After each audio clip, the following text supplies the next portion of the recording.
Gary Wayne, and I've written a book called The Genesis 6 Conspiracy: How Secret Societies and the Descendants of Giants Plan to Enslave Humankind. It's a book that I spent 30 years in research and in writing the book. It was one of those books that I thought I wanted to write. I wanted to discuss and connect how this very, very strange verse and chapter in Genesis 6, connects to so much else of the Bible and what has taken place in history.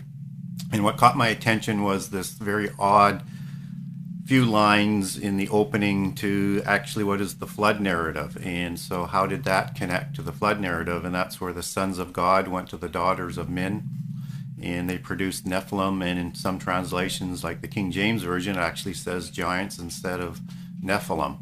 And it also said that these Nephilim were before and after the flood. And so how did that happen if everyone was destroyed except for Noah and his family on the flood? And then all these giants pop up after the flood, names like Avites and Emites and Samson, fallen angels and demons being very much involved as a major sign for the end times. And also the interesting connection, what is, in the Luke's version of that prophecy, what is their connection to Sodom? So I wanted to create a narrative that made some sense in my mind, and try and come up with a rational explanation that makes sense biblically.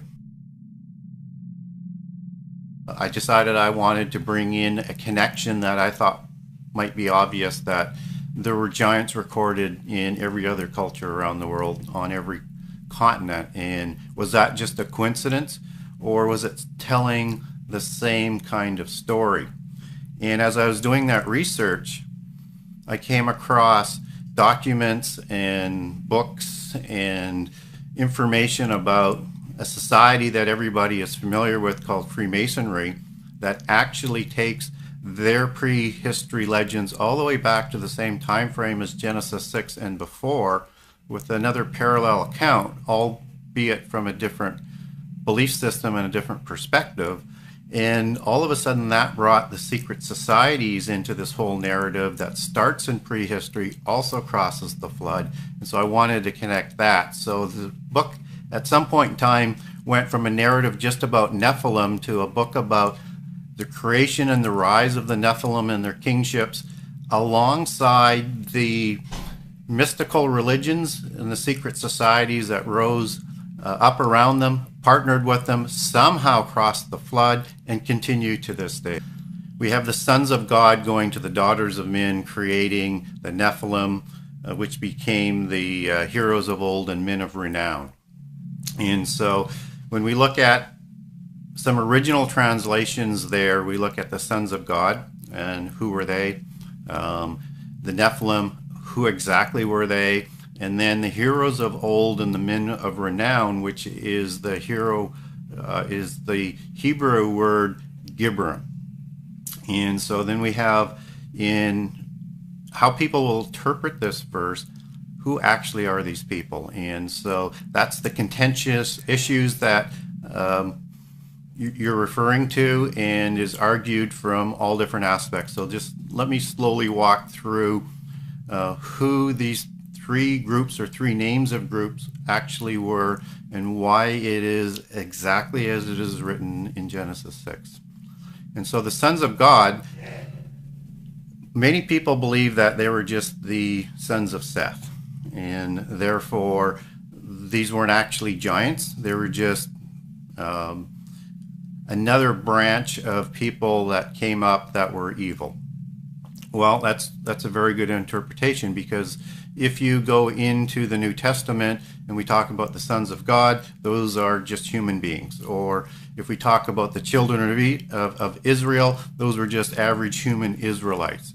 So what makes the sons of God in Genesis 6 actually fallen angels? Well, the original translation is Bene Ha-Elohim, and that stands for the sons of God. And if we want to go for an exact Old Testament interpretation, we need to go to Job, the book of Job, and in 3 particular verses in Job, it translates angels with an asterisk and an annotation at the bottom of the page that in ancient Hebrew, angels were the sons of God. And so if we look at the two other possible translations, the children of Israel in the Old Testament and the sons of God in the New Testament, we find that those two translations, the first one is the children of Israel, that is actually a prophecy for the end time and beyond. So that's not referring to the same sons of God that are in Genesis 6. And in the New Testament, it's a doctrine of adoption into being a sons of God. So it comes at the Pentecost, and it has no direct relationship to what's being referred to in the Old Testament, in particular Genesis 6. So I'm on pretty sound ground. I think that, although I understand the argument that people think that they were regular men, if they were just regular men marrying the daughters of regular men, they wouldn't produce giants. I mean, something would have to be going on that is completely different, and you would have to actually add to the narrative to make some sort of sense of it. And so now we move into the word Nephilim, which actually translates as the fallen ones. And so some people say that those were the angels and not, and that the giants were actually the Gibborim, and I'll get to Gibborim next, which are the men of renown.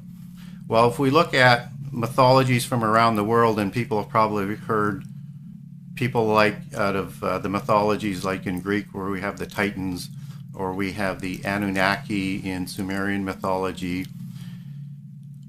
The Titans were two different groups. One was giants and one were the gods. And so if we look at the Anunnaki in Sumerian mythology, we have the same thing. So you have two groups. One was giants and one was gods. And so the second group, which is the offspring of the gods and human females in polytheist and philosophy and mythology, they produced earthborn gods. And we need to understand that the Nephilim were like a demigod. And they were a demigod in both the Genesis account and on all other accounts around the world. So they were part God or part fallen angel in the monotheist belief system, our belief system. And they were also part God and part human in all the other belief systems. So we have something that's rather unique, and it's a very consistent narrative around the world. And so again, humans copulating with other humans can't produce demigods. And so when people want to confuse Nephilim, even though it's a specific separate word, with the sons of God, which is one of the other arguments, they're confusing the two, even though you can have the same name. We know from translations that the sons of God were always the Bene Ha-Elohim. They were not called Nephilim in the monotheist belief system. Now, many people say that the Nephilim weren't giants and supergiants, they were just Gibborim, men of renown and heroes of old. The Gibborim weren't necessarily Nephilim, but they were kings, and they were potentates, and they were evil potentates. And so when Gibborim is used later in the Old Testament, we see it come up in Ezekiel when it's talking about very powerful kings, and we also see it come up when it's talking about Nimrod. And I do understand many people think that Nimrod was a giant, but I'll argue he was actually Gibborim, and that was the specific application for Nimrod as a hero of old. And so people's argument will be is yes, they were powerful kings, but they weren't giants. What people need to understand is the Bible is very specific in the application of the words, and it's always 100% accurate, and it is never in contradiction. So Nephilim were both giants and kings and evil potentates. So you could be a Gibborim and be human and be an evil potentate, but that doesn't necessarily make you Nephilim. But the Nephilim were both. And in the old world and immediately after the flood, the Nephilim they usurped all of the kingships.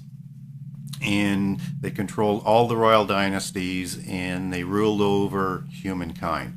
So we have those three entities. We have the sons of God, we have the Gibborim, and we have the Nephilim. Now, if we go over to Greek mythology, people will understand if we talk about Hercules or Theseus or any of the famous titans, they might be surprised to know that when we go into the ancient annals recording these mythologies, they were also known as the men of renown and heroes of old. And again, these were giants and they were demigods and they were the sons of gods. And so I think when we have a coincidence such as this that crosses over to other religions and other mythologies, and there's more of these testimonies around the world, that we need to take probably into account that when there are parallel accounts, they're telling a similar story, perhaps from a different perspective, but understand that they're telling the same story.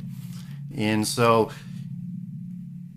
when we look at these giants being the kings, we have to start looking at their dynasties and the bloodlines that descended from them that exist to this day.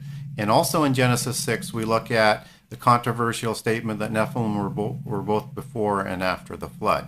So we have to then to take into account, did angels go and copulate a second time after the flood to create giants, or did giants somehow survive the flood?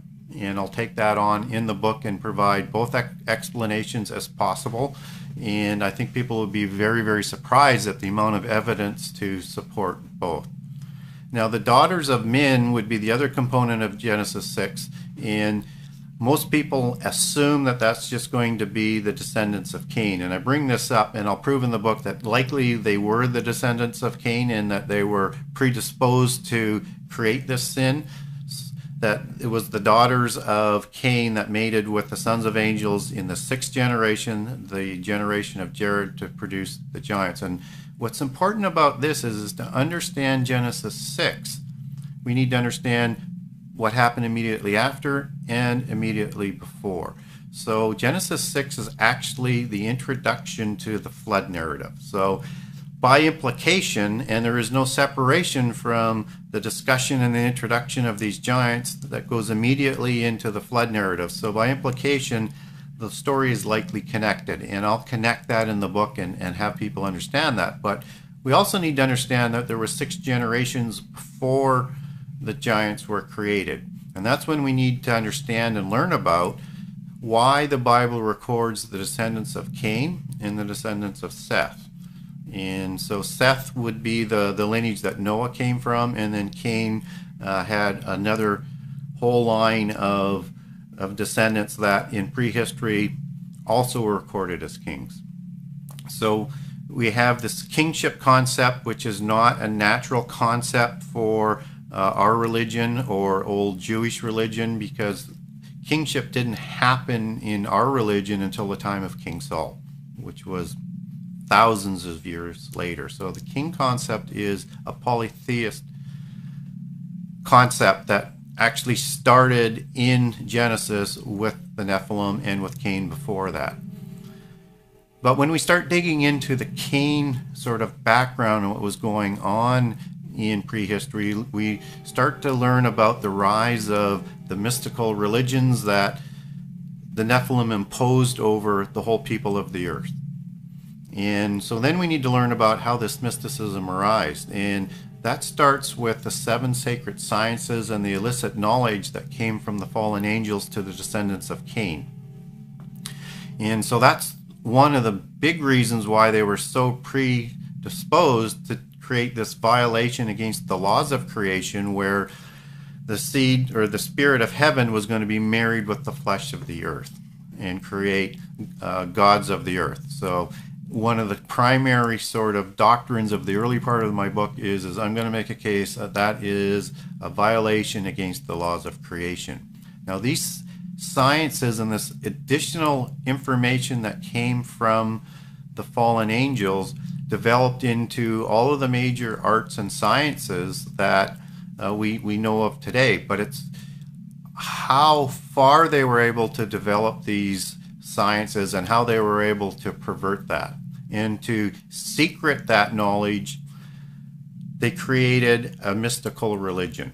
And it was a sun worship religion.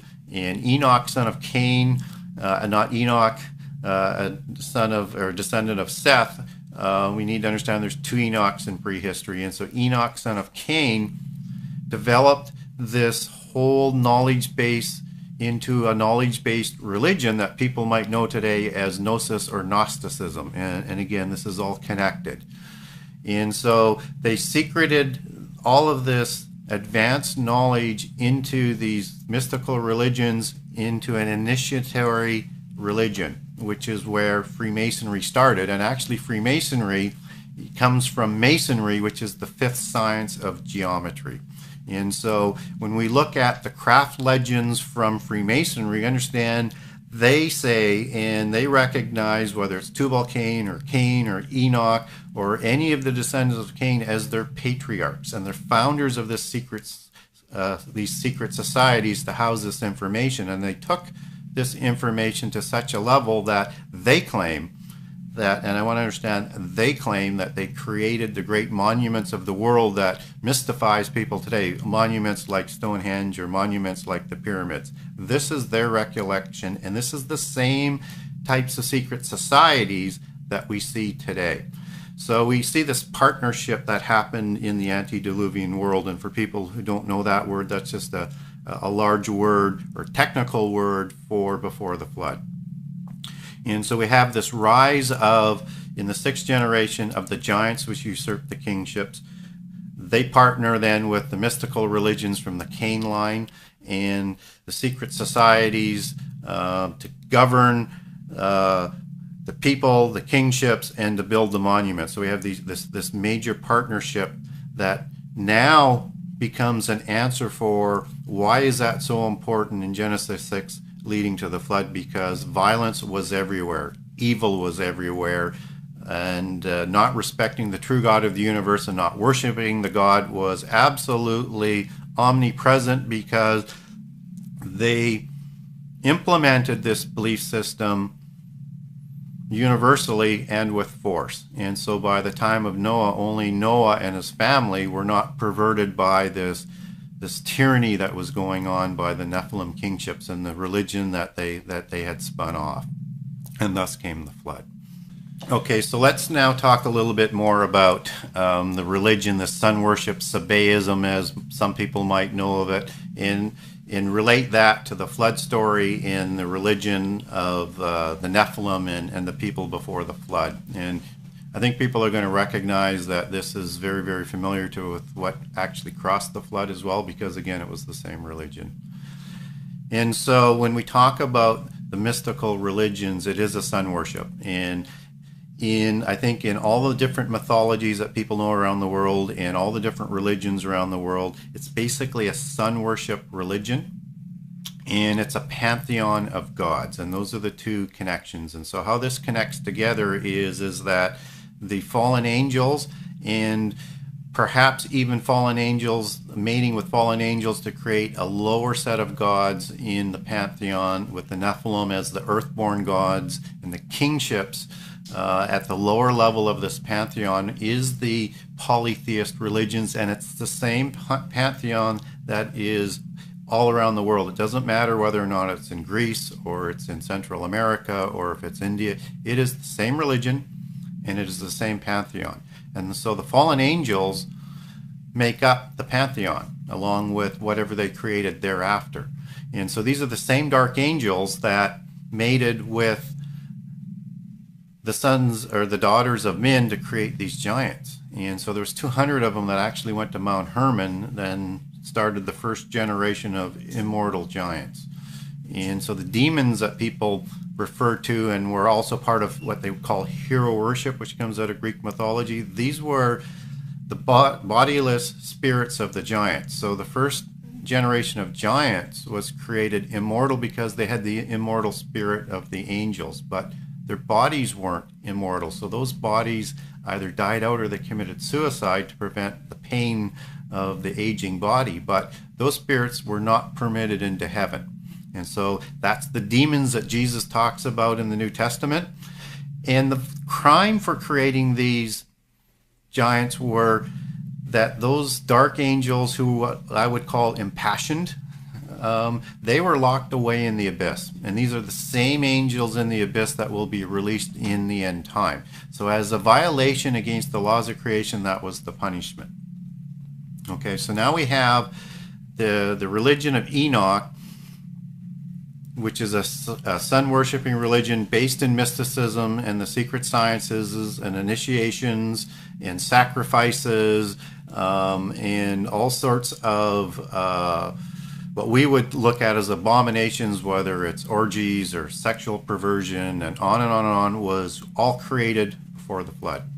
And so people knew that there was a apocalypse coming, and so they were forewarned by the angels, the fallen angels, and so they needed to find a way to protect this information and get it across the flood. And that's what the sons of Lamech, and just so that people understand, there's a Lamech on the Seth line and there's a Lamech on the Cain line, and that's where a lot of this sort of meshing together of the bloodlines and confusing of scripture and information as to who was who in prehistory. Those sons and daughters, and Nama was the daughter involved, they reinvigorated this religion and mysticism and in their generation, which was the generation after the creation of the giants, and they found a way to record the information in terms of what those sciences and religions were, and where Enoch had created 9 vaults with like 36,525 books that were hidden away. And so that was how this information crossed the flood and how the religion crossed the flood. The key thing to remember is this is the same polytheist religion that we had all around the world. And I think it will resonate with people. Just as when we look at what will resonate in those cultures is all of this sort of dragon and snake imagery. And that's because the fallen angels were seraphim angels, and they had the face of a viper. And so you put wings on a translucent spirit being, and you have a form of a dragon, which is also the first form in the fairy mythology, because there are 4 fairies. And in their mythology, there are the opalescent fairies that came from other planets, who produced the earthborn fairies, which is the Nephilim.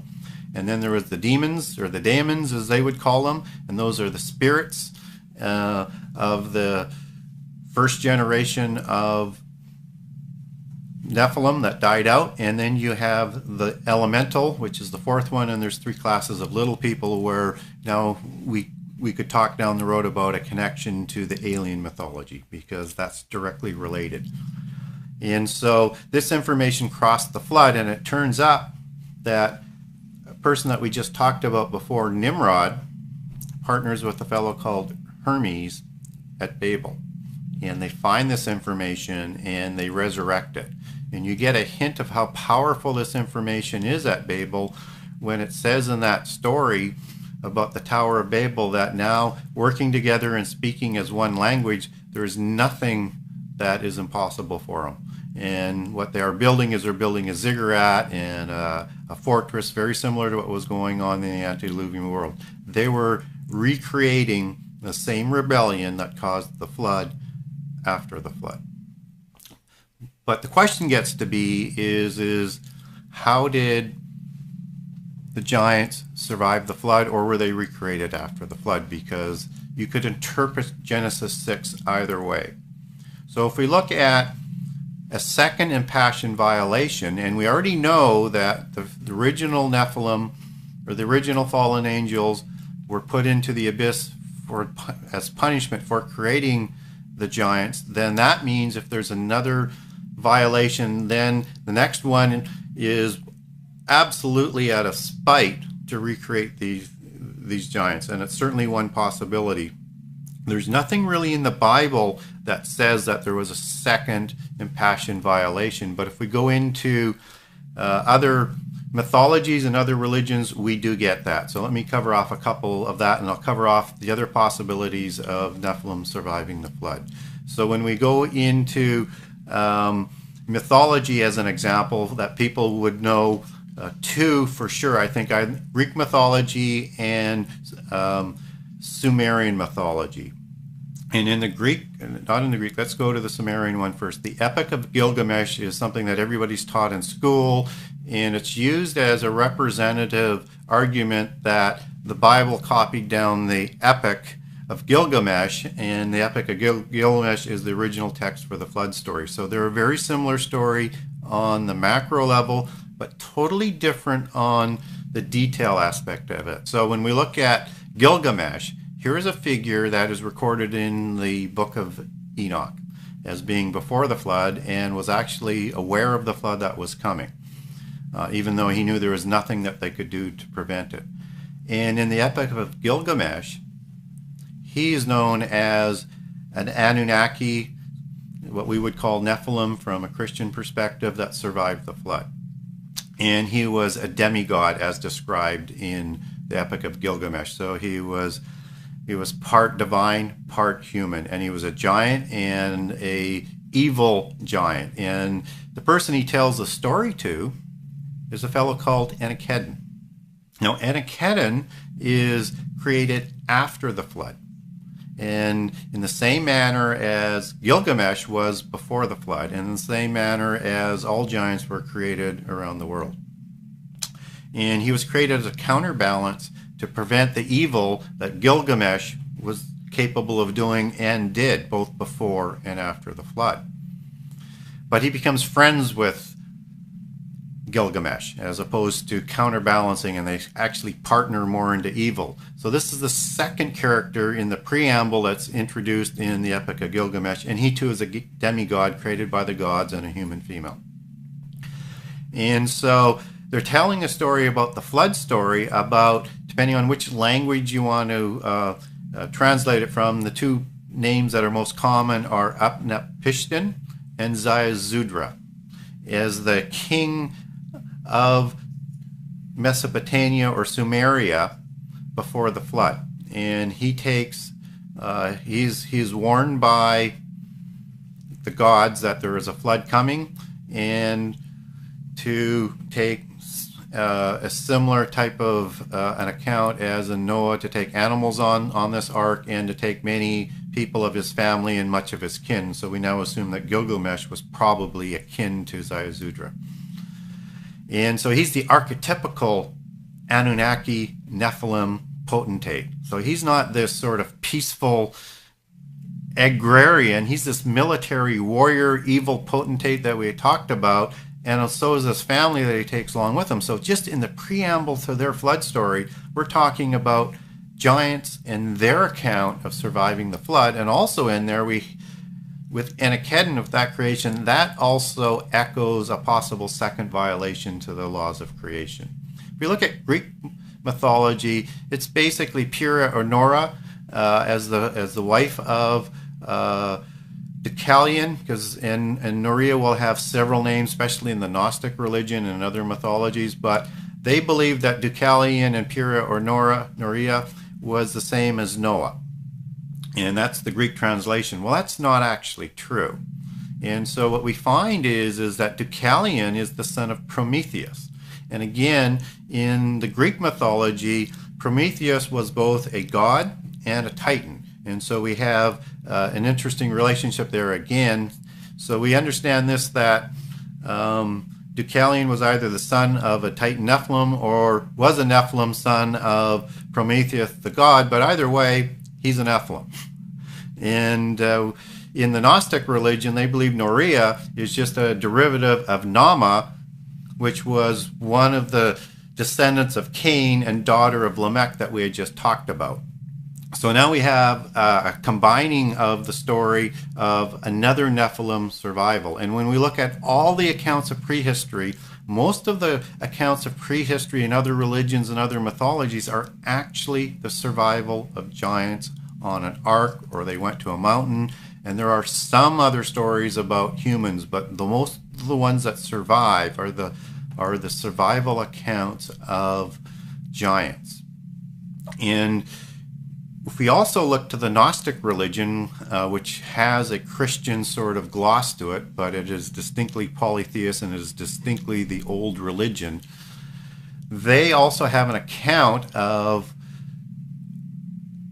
a particular character in prehistory called Seth, but this would be Anamaka Seth, and this would be another race of giants that was created in a cloud, so sort of a DNA manipulation as another account that would be similar to what might be happening in the alien mythology. So we do have an account of DNA manipulation and creating a superhuman Nephilim in prehistory from the Gnostic religions, just as we can look at other DNA manipulation with centaurs and other beings that just aren't around anymore, and particularly the crossbreeding of species and things like that.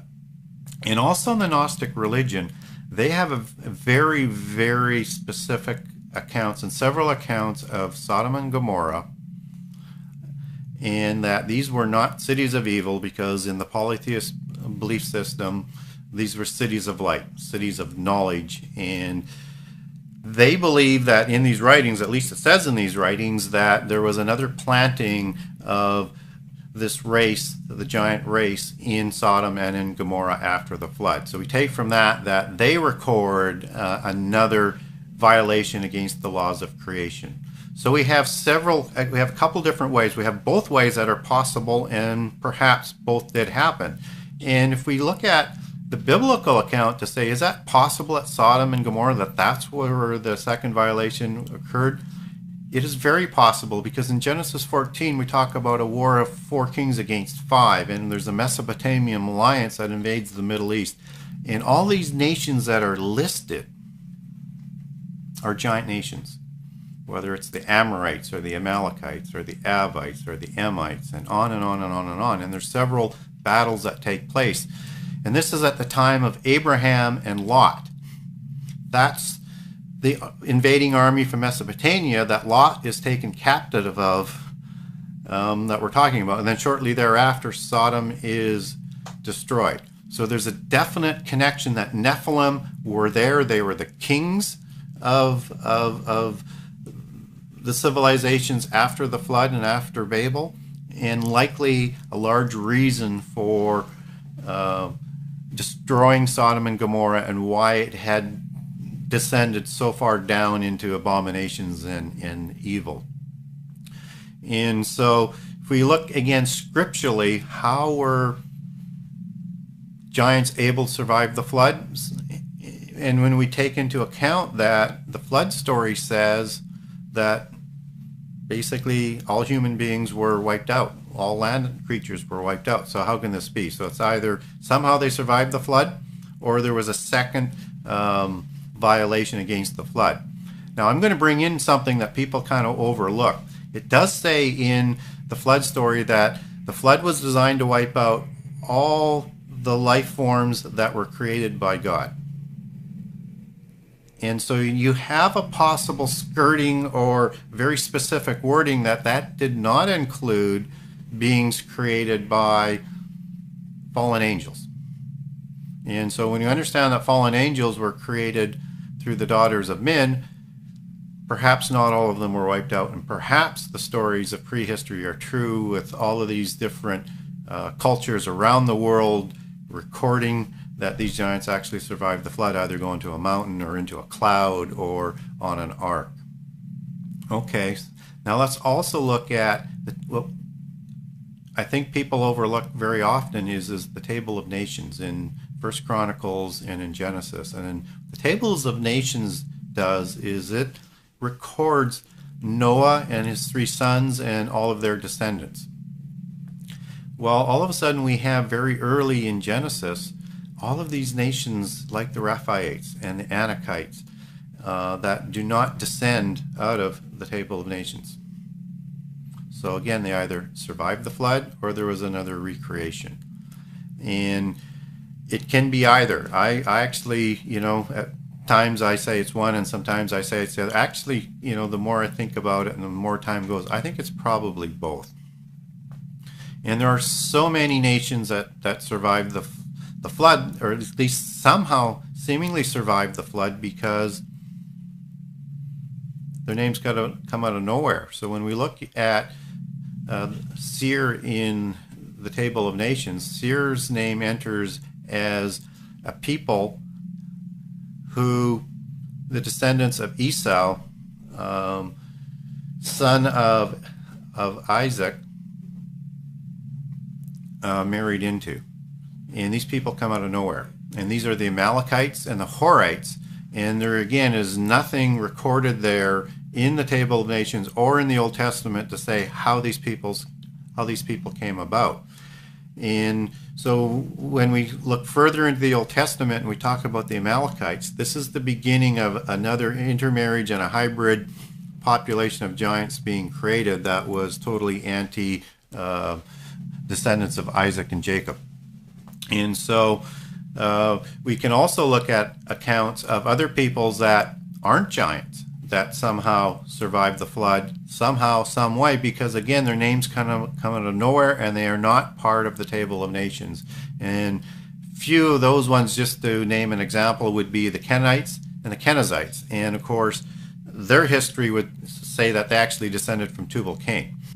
And so when we talk about the Kenizzites and the Kenites saying that they go back to descend back to Tubal-Cain, that's why we see this sort of mythos, this mythology that continues through religions and entertainment of people surviving the flood and descending back to Tubal-Cain. And probably the clearest one and most recent one was the recent movie about the flood and Noah, and where they insert Tubal-Cain being on the flood, on the ark, and surviving the flood. And that's a 100% Gnostic belief, where they believe that two of the sons for sure, and in some accounts they'll say Noah was Nephilim as well, but they believe that Tubal-Cain and Ham were the descendants of Tubal-Cain, and they were not the sons of Noah. And so again, you have to understand this is a different religion, a different belief system, but this belief system is everywhere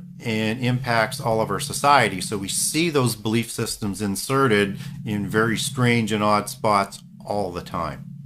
And when we talk about an ongoing mythos, I mean, I think so many people are probably familiar with the series on the History Channel with Ancient Aliens. And I watch Ancient Aliens all the time. I don't think there's a show that I've missed, because I like the information that they bring in. I understand their perspective. I don't agree with their perspective, but what they're talking about is that the gods of ancient prehistory were actually aliens and not gods. And so there's not a whole lot of difference in terms of how they're trying to explain it, except that from a biblical perspective, these aliens were the fallen angels, very advanced beings, and they're saying they just weren't quite as advanced. They're just more advanced than people of prehistory. So the accounts that they bring in are extraordinarily relevant and pertinent, but for a Christian, just understand it from their perspective and then relate to it as to what Scripture says. And then when we talk about this mythos, we're talking about what everybody looks at as the little gray aliens. I think everybody recognizes that most aliens are these little grays. Well, when we talked about the four classes of fairies, there are three subsets, and in the one subset it's called the subset of gnomes and goblins and sprites. And these were ugly little fairies. They weren't the pretty little ones with wings and everything that you see like in Disney and in Shakespeare and things like that. But these little ones, they had a section called the little grays, the gray neighbors as they were known in Scotland. And so these little goblins were identical to the descriptions of the little grays that we know of today and in the sightings. And what's important about that is that these grays had flying machines, and they're offering technology and the ability to evolve, and they would kidnap people and return them. They would do DNA experimentation on them. They were looking to create hybrids. And in my book, I'll give an abduction by a fairy, by a gray neighbor, that you will find absolutely amazing. And if you didn't know it was an abduction by a fairy, a little people, you would think it was an alien abduction. So again, we see little people and these four classes of fairies. We see this all throughout history and all throughout our entertainment and all throughout mythology. And so if you go to the Ring of the Lords in Tolkien, you see these little people. A number of them, not all of them, because there's many kinds of little people, and what they're trying to tell us, or what they believe is that many of these little people and other beings survived. And if you look at the end of Tolkien, and it's sort of in Lord of the Rings, you have all of these beings going away on a boat. It's kind of has an imagery of an ark, so we take that probably at the time of the flood and the ark that these beings went away, and that they survive today. Because what Tolkien says is this is now the age of humankind. And also in fairy mythology, just as in alien mythology, many people believe that these spaceships come through portals. And in the fairy mythology, whether it's a Shade, spelled S-I-D-H-E, or a fairy mound, or as in King Arthur, the Ladies of the Lake, they guarded these portals to the other world. And so you see this incredible parallel of imagery and mythology with the alien mythology in just so many ways to what we're talking about with fairies and with aliens. And of course the fairy mythology goes back to the bloodlines and the descendants of giants. And the Tuatha De Danann, which are sort of the home race of the fairy race, were Nephilim, and they were the offspring of the fairies in Ireland in the Celtic mythology. When we look at the bloodlines that survive on these kingships of Nephilim, there is a dragon bloodline, which is the male bloodline, and there is a fairy bloodline, which is the matriarchy. And both of those, in both imagery and in importance in tracking the genealogy of the giants, is very, very important. And so that's why we see the fairy mythos and the dragon mythos, whether it's Dracula or snake imagery. These are all the imagery of the kingships and the bloodlines. And when we understand that, we start to understand why all of this is kept alive in so many aspects, whether it's literature, whether it is entertainment, whether it's science fiction. And it has been that way throughout our 6,000 years, because it's the imagery and the allegories of the mystical religion and the kingships and the bloodlines that have descended down through the generations. Okay, so let's start bringing this together a little bit more. And so what's the purpose of the other side, or the descendants of giants, and how and why do they want to enslave humankind? So let's again go first back to prehistory. So whether or not you're talking about the Greek Titan rebellion or the rebellion of the Nephilim against God, it's the same story. So in prehistory, we had the universal religion, we had giants, we had a rebellion against God. And so that brought about the first apocalypse. And in prehistory, they managed to enslave humankind. And so the creation of these giants, these snake-like beings, because they look just like the seraphim angels, their fathers in the first generations. They don't look like that today as a descendant or as a bloodline. But what Lucifer, what Satan was trying to do was take his revenge out, because all of this is connected back to the angelic rebellion. And so humankind is destined to be raised higher than angels. And this is not what the rebellious angels want. So this is all part of the angelic rebellion. And so when prophecy talks about rebellion, it will come about again in the end days, just as it did in the antediluvian period, where the first apocalypse came. And the second apocalypse will be by fire, not by water. And so when these forces and partnerships revived after the flood, we see the first rebellion taking place, and again to enslave humankind and bring on the universal mystical religion. We see this at Babel, where Nimrod is the Antichrist figure, and he usurps absolute control, and usurping of power is one of the sort of common traits to the Antichrist. And so he usurps power as king.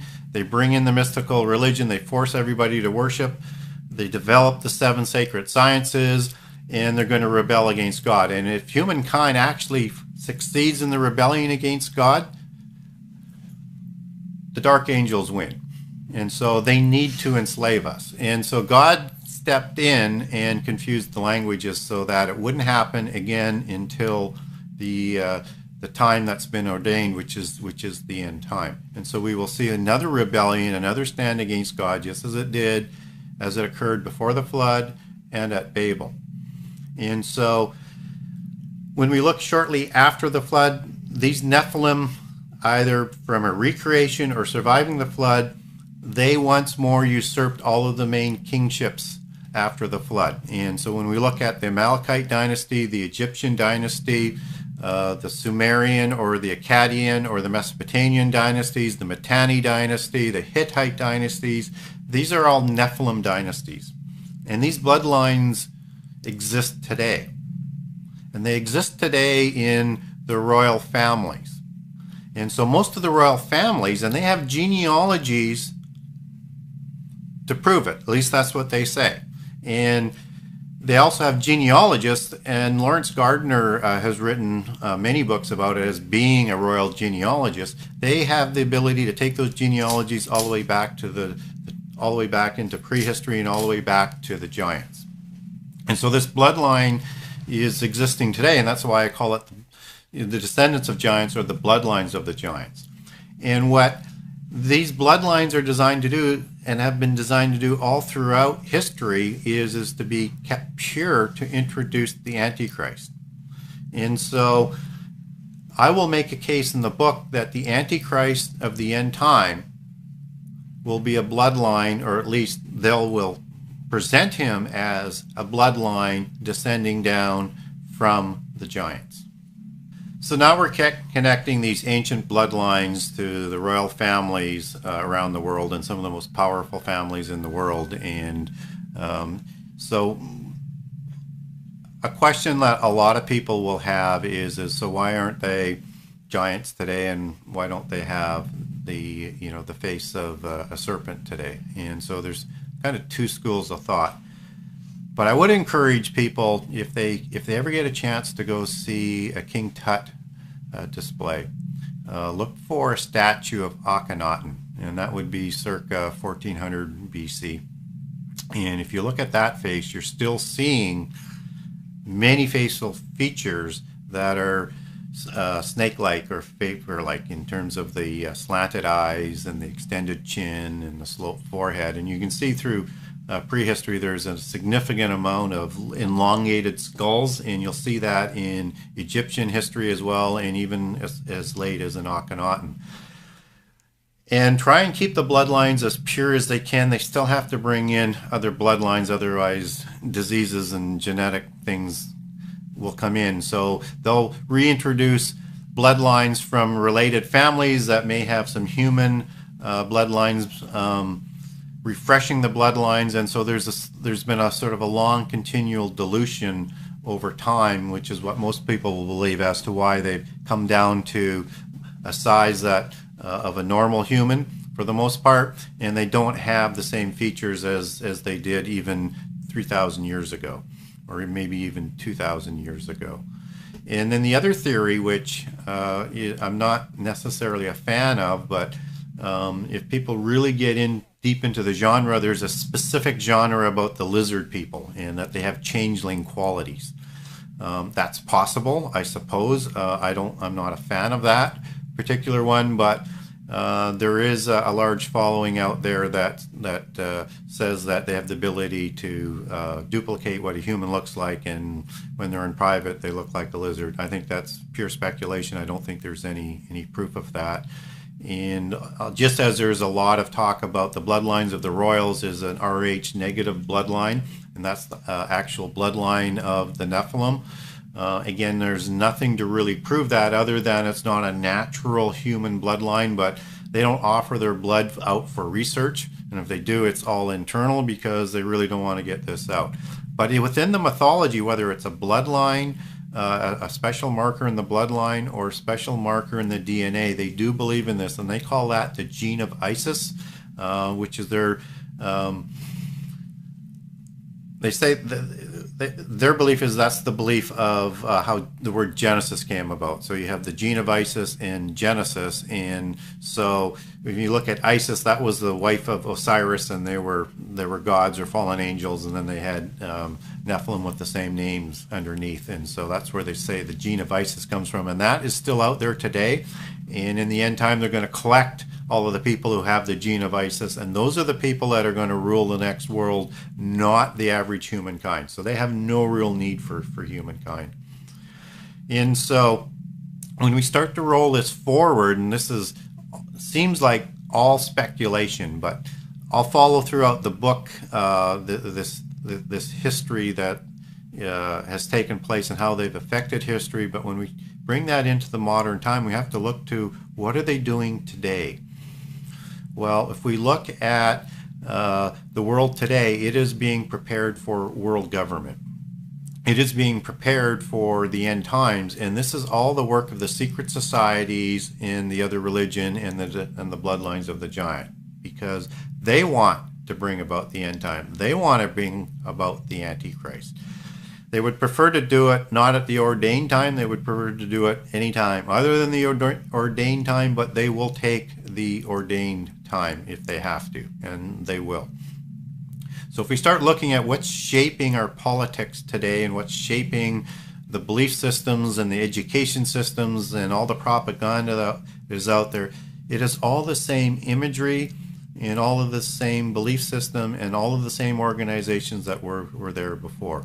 So if we go back to prehistory, we had world government in their belief system that came out of the Atlantean mythology, and Atlantis was the helm of world government. They're trying to create the new Atlantis. You wonder why we're just inundated with Atlantean mythology, where they were reigned over by 10 kings that were Nephilim kings in the antediluvian world, and we're inundated with it because they want to create the new Atlantis, and those are the exact new words that they will use for the new age. And Bacon, who is a very famous person from history and was a Rosicrucian in Freemasonry, he wrote a book called The New Atlantis. And what he's referring to is an age, a new golden age, where there is a world government that partners with a mystical religion and is reigned over by one leader. And that was the inspiration for the Royal Society, where all of our science has come back today. And that the Royal Society was just created as an ability to advance sciences and the religion and to worship and honor the great architect of the universe, whom they call Lucifer. And so when we understand that all the education systems and all the belief systems and all the entertainment, it's all connected and it's all inspired by these same organizations, it's not surprising that we see developing today this concept of world government.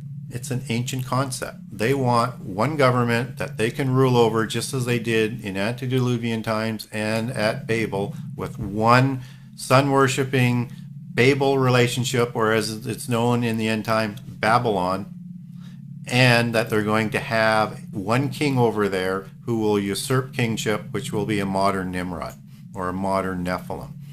So they're working at bringing about world government. And if we look to Daniel and into Revelations, we now find that the Bible prophesizes 10 world empires, or 10 empires, 10 kings. This is the Atlantean mythology manifested but predicted within the Bible. And so you see, again, the same story being told, the same end game, is just who's going to win. And we see world government rising not through somebody like a Stalin or a Hitler trying to march across the world and conquer the world. We see it rising as a platform that the Antichrist will just be able to take control of. And so when we look at NAFTA or the EEC or whatever these trading blocks that are rising, look not for 10 specific nations, look for 10 groups of nations, 10 spheres of influence, 10 regions that will unite and have one representative that goes and and begins world government. But just as before, we have to have the universal religion, the mystical religion, as part of that partnership to make all of this happen. And that's why you see this war against Christianity, why it's going out of the schools. Soon, everything about Christianity and the constitutions which were designed with this in mind will be used to persecute and sideline Christians, because Christians and monotheists are their only stumbling blocks. And they're progressively, and I use that word specifically, they are progressively working towards this through left-wing politics, which are the progressives. And they've tried to create this many, many times. And the last most recent one, and it's a perfect analogy, and I'll cover it off in the book, is the rise of the Third Reich. So you have an Antichrist figure, you have the mystical religion, you have the Third Reich, the 1,000-year reign that they're trying to recreate. You have the slaughter of the Jewish people, and then it would have also been the Christians thereafter. It is an exact Antichrist type prototype, just as Nimrod was. So again, what was before is going to be again. So they work at bringing about these things through specific secret societies. And you remember us talking about Freemasonry and Masonry in its ancient forms. Well, Nimrod was the first founder of the Masonic secret societies at Babel, and he wrote the first constitution, and then it was revitalized and reformatted the constitution at Heliopolis in Egypt. And that same organization, with many genitive organizations, has survived ever since, and we know that today as the Rosicrucians. We know that as the Freemasonry organizations. We know that as the Illuminati, and then all the different organizations that they have spun off. And that would be including the Gnostic religions, which they worship at their center, which created Theosophy, which also created New Age. We will recognize these groups as groups like the Bilderbergers, that they are taking all the new money and utilizing them to influence the world and meeting in secrecy, just as the Bohemian society that meets in California is, again, about new money, not the old money, not the true bloodlines. Understand there's a hierarchy involved here. So Freemasonry has lower levels, and then at the 33rd degree they become illuminated and become an adept. And then from the Illuminati and from the enlightened people at the 33rd degree, the Illuminati drafts those adepts. And so that's the inner part. And then those people who have some bloodlines, some noble bloodlines, and who are able to continue to progress with enlightenment, they are drafted into the Rosicrucians. And above the Rosicrucians is the Council of 300. And the Council of 300 comes from the 13 families of the pure bloodlines. And then you go back to the 13 bloodlines. And within that upper tier group, they're going to keep 3 Antichrist figures ready to go at any time, raised from childhood, illuminated in levels that a Rosicrucian of a lower level wouldn't have, or Illuminati wouldn't have. But they've got an Antichrist figure ready to go all of the time.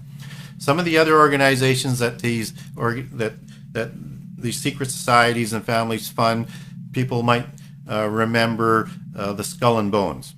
And so the Skull and Bones is just another one of these organizations, and what their main thing to do is out of Yale in particular, they're going to draft in the pseudo blue bloods from the United States. And then when they talk about pseudo blue bloods, that's again the bloodlines. It's just not as pure as the ones that came across from Europe, but it's the American purebloods. And of course, those families tend to intermarry. But the people being drafted into the Skull and Bones, they're the people going into all of these government organizations, organizations to control governments. And so most of them go into an organization called the CFR first, and that's the Council of Foreign Relations. So if you look at any political shows and interviews, they're going to bring on these advisors and people when they're talking about politics, and many of them are going to come from the CFR.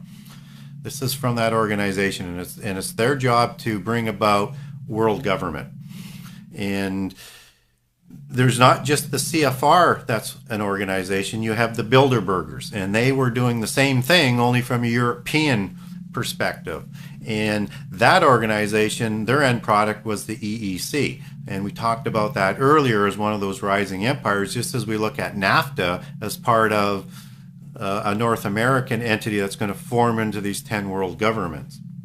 And then there's another organization that people might be familiar with, is the Trilateral Organization. And they were created for Europe, United States, and Japan, the three biggest economies in the 70s, to again find a way to bring the world together as one government. That's their charter.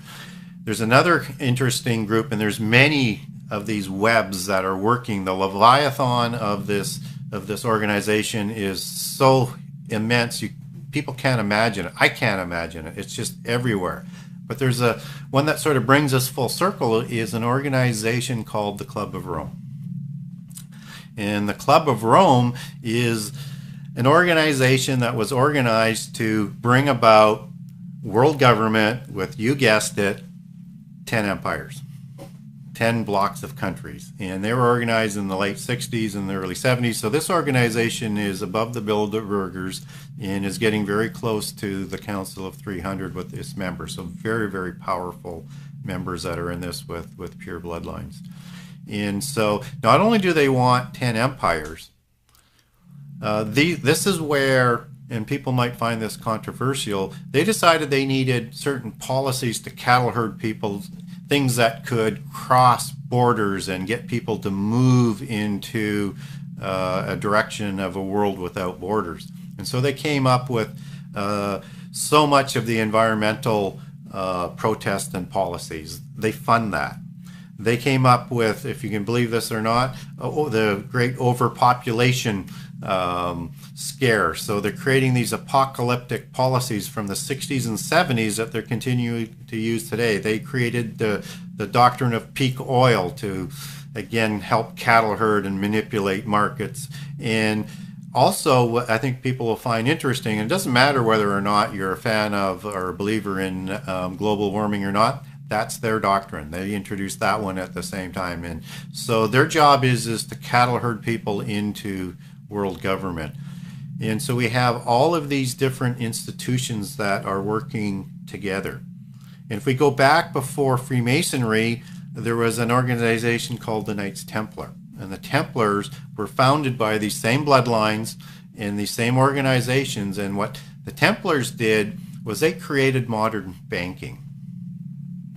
And so whether it was a check or credit facilities, and they grew wealthy over lending money to all of the various monarchies to wage their wars.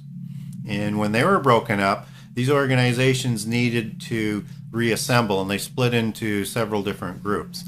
And so Freemasonry, through Scotland, where it originated and where some of the surviving Templars went, was one aspect of it. And that was more or less the political aspect, and it grew with the expansion of the British Empire and with the French Empire.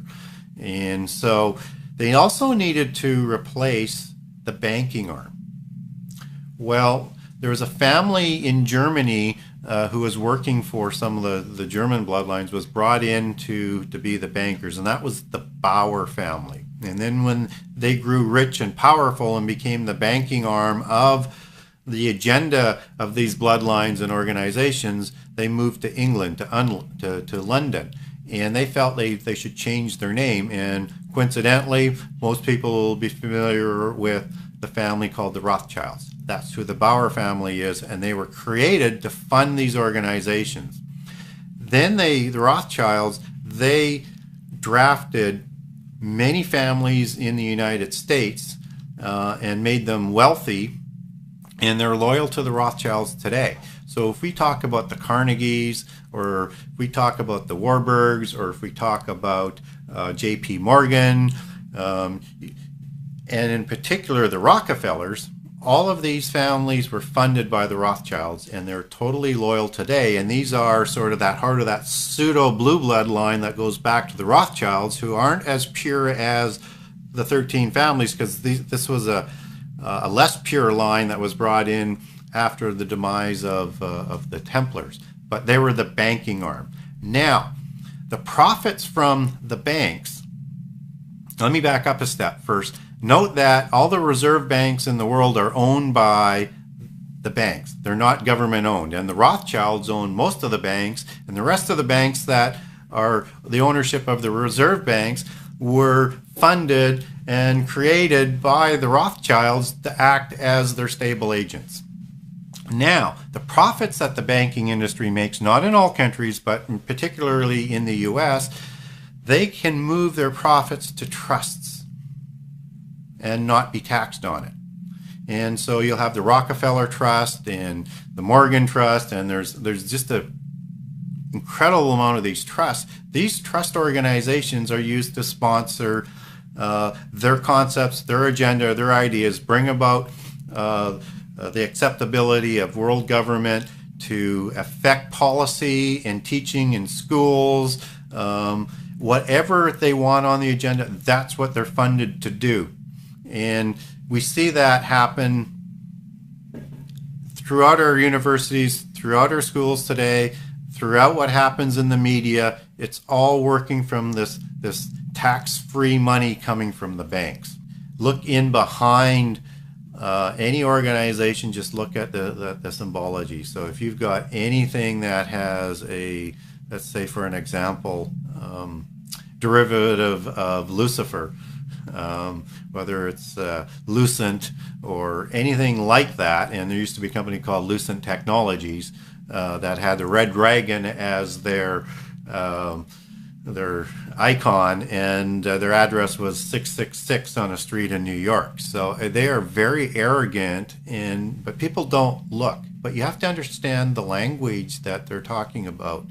And so what they're really trying to do is just sort of get people used to the concepts so that this isn't such a big surprise, so that when world government comes about, you're ready for it. When socialism, when they want to create a socialist government, you're used to it because you've seen these ideologies all throughout, that Christianity isn't a religion that you can trust in, that the New Testament isn't accurate, the Old Testament isn't accurate. These are all the doctrines of what they're trying to do. And when you see the imageries, whether it's with the alien mythos, look for the religion that's in the alien mythos. It's mysticism. It's Eastern mysticism. If it's evolution being taught in school, understand that comes out of Eastern mysticism. It's a mystical concept. It's not about that you just live and die. It's that it's part of recreation, that your spirit will evolve over time to become a god. So it's a different spin, a different belief system into godhood, just as Eden, the big doctrine out of Eden is eat from the tree of good and evil so you can be like God. The whole doctrine is that they're going to try and deceive us into that we believe that we can rebel against what they would call the evil God and follow the good God, which they believe is Lucifer, and that you're going to be able to evolve into gods and vibrate as the New Age religion would suggest, because you are worthy, you're part of the bloodlines, you're being educated, and you have all of these knowledge that they have provided, because they believe knowledge is absolutely essential to evolve into godhood. And so anything that you see today, you need to critically take a step back and critically ask tough questions about why is it being presented in this manner. Because once you start asking those questions and you understand the imagery and the organizational structure, you're going to see what's going on. And so the point of the matter is not only to get people to understand so they can decode what's going on, it's just hopefully more people will understand, because everybody's going to have to make a choice. And to be able to choose properly and understand what is going on is going to be so key, because we're told in prophecy that even the elect will be deceived if that were possible. And so that means our church leaders are going to be deceived. And they are going to come at us from a religious perspective. The only way they can bring on a polytheist, and for those who don't understand the word polytheist, that's worshiping many gods. as in a pantheon. Only way they can bring on a polytheist mystical religion is destroy Christianity. And so they're going to come at us, and that's why you see books like the Da Vinci Code. It's why you see so many things going on to prepare us. They're going to present to us that Jesus did not die on the cross. And this is straight Gnostic belief, because Gnostics believe they're Christians. They just don't believe in a divine Jesus, and that he was a prophet like Buddha and all these other prophets from the past. And Jesus was just like them, an important prophet, but a prophet and immortal nonetheless. So they're going to attack the resurrection, the virgin birth, and they're going to attack Paul, who is sponsorship of most of the New Testament, and they have to destroy those concepts. And they believe they have the proof to do that. That's part of the secrets and the knowledge that they have. And unless you're totally prepared and understand what they're going to be talking about, you too might be deceived. So learn from prehistory, read the book, understand how to decode the times. And one of the most significant examples of preparing people for the end times and the propaganda and the imagery that goes with it is go look at pretty much any of the major holidays that we celebrate in North America today. And you're going to see they're inundated with this imagery, with this allegory, and with this distortion. And so we have All Hallows Eve, which everybody is familiar with, and it's about devils and witches, and that's all part of the belief system. They believe it's good, not evil, like what we do, but it's a different perspective. If we look at Easter, that goes back to Ishtar, and the eggs are the fertility eggs, and all back into this ancient prehistory of Nephilim and gods and mating with human females to create giants. It's not the resurrection that it's known for, it's Easter. And those are the same gods as, whether it's Ishtar, it's also known as Isis in Egypt, it's the same god, or Ashtaroth, as people might pick up, and variations of Ashtaroth in the Bible, or so many other names. Gaia would be the counterpart in Greek mythology. So Easter has been taken away with the bunny rabbit, fertility eggs, and with a female goddess, and not from the superficial imagery about the resurrection. And we look at Christmas the same way. Well, we know it's not the proper date, but that's a sun worship takeover at the time of Constantine to homogenize the empire, to bring in mystical religions of Mithraism was the main one of that time, but the Manichaeans were also part of this, which is all part of the same type of religions and ancient religions that Gnosticism and Theosophy and New Age come from. So there was this sort of combining of dates and imagery into what we know as Christianity's birth with the Roman Empire, as opposed to the Jerusalem church and the original birth. So it changed radically in that form, and we see halos, which is part of the Egyptian religion. We see images of Jesus and the baby Jesus, which is an image of Isis, Osiris, and Horus as the Trinity, and on and on and on, including December 25th. And so when we look at the Mithraic religion being introduced into Christmas, and that he also rose after 3 days, so we see a blending in on this, and on the 25th and the solstice, typical polytheist religion sort of overlapping it. I think it's fine that we celebrate and also acknowledge that we ought to celebrate the birth of Jesus. Just understand that that date has been manipulated when Constantine brought the religion to the Roman Empire. Then we also look at the modern sort of manipulation of Christmas, where we introduce Santa Claus, and everybody thinks Santa Claus goes back to St. Nicholas. Well, this is not a St. Nicholas doing good for poor children and poor people. This is a fairy mythology inserted into Christmas.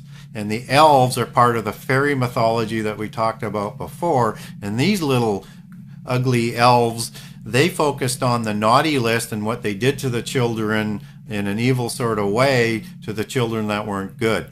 And this individual, that Santa Claus, was not St. Nicholas and was a different character in the story. So this is another piece of fairy mythology that's just designed to take our belief system away and fool people. And it's a way of degrading Christianity in a way where people like to have a celebration that sounds good and everybody likes to do, but at the end of the day, it's slander against Christianity. And so I think we need to understand that the history and the meaning that's behind these allegories are things we need to learn, and they're there for a reason, and they're not there for the betterment of Christianity.